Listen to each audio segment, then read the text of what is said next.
I found it very funny to see that artifacts in our perceptual system that promote our perception of fitness payoffs over reality can be hijacked and manipulated for marketing purposes. And I'm wondering if you have any favorite examples of this, because I mean, this isn't marketing in the same way, but one of my favorite pictures in the book is of a woman who's wearing a pair of jeans, each side of which has been stitched differently. And consequently, and really quite dramatically, one half of her butt is a lot more attractive than the other, even though they're the same pants, just stitched slightly differently. That's right. For many years, I consulted for jeans companies, and also for marketing more generally. Once you know this stuff, and we actually have a patent, by the way, for the jeans stuff. So I have a patent through UCI.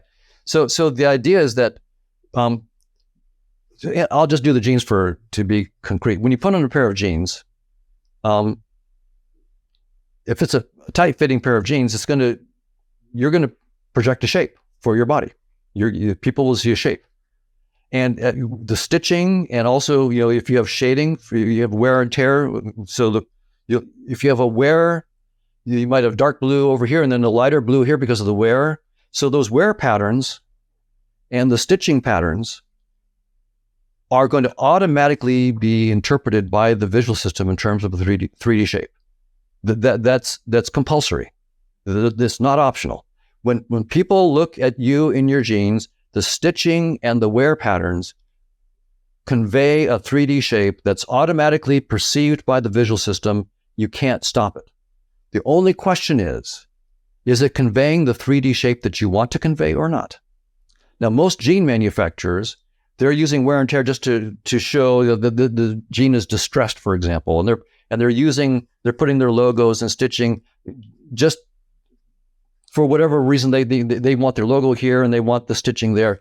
But when you actually look at it, the way you put the various kinds of stitching, the logos and the wear patterns is giving a 3D impression, which is attributed then to the shape of the person's body who's wearing the jeans. So I showed these companies years. This is over.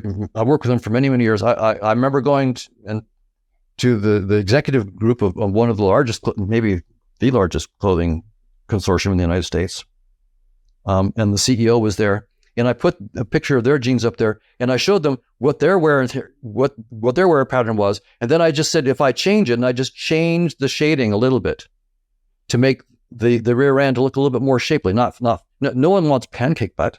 So, there's nobody who wants pancake butt. And no one wants to, perhaps, whatever I won't tell you what you want. You can want whatever you want, but I can, whatever you want, I can make that happen, right? If you want pancake butt, I can give you pancake butt. If you want big butt, you can have whatever you want.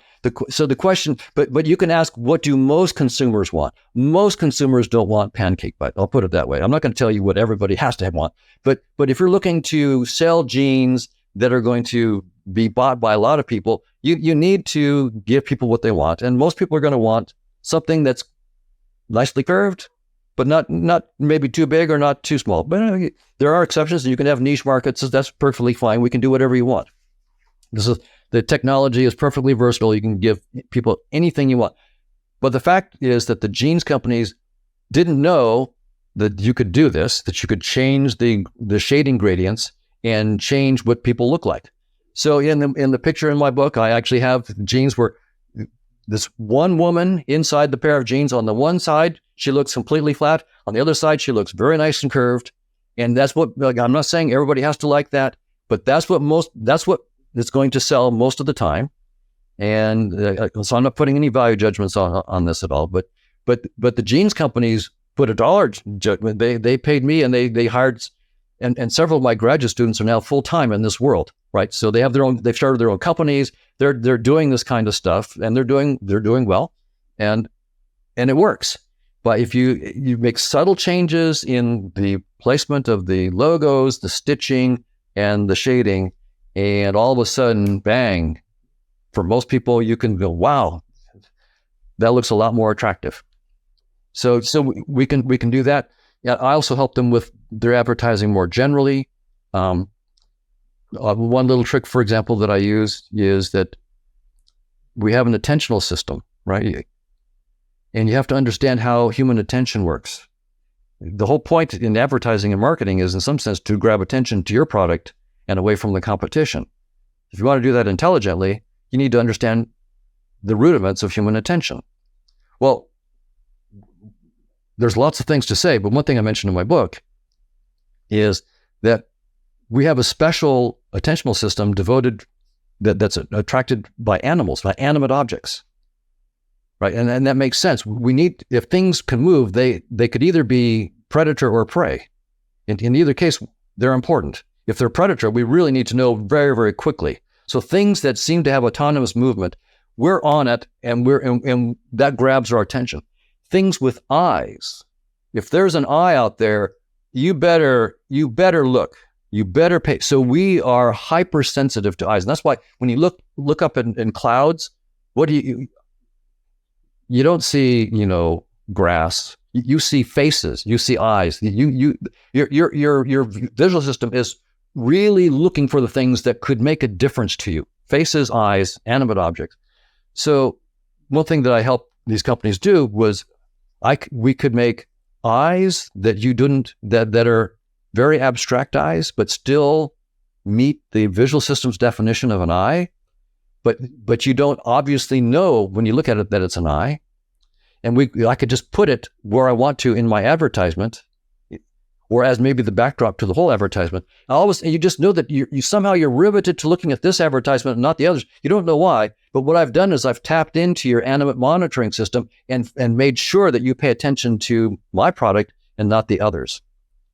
But what we had to do was to do it in a way where the competition didn't know what we were doing. So we had to make it abstract. If we just threw an eye on there, they go, oh, well, that's an eye, so we'll just throw an eye on our. So what I had to do was to go more abstract. What is the minimal stimulus that the visual system will need to get riveted to say, oh, there's probably an eye over there?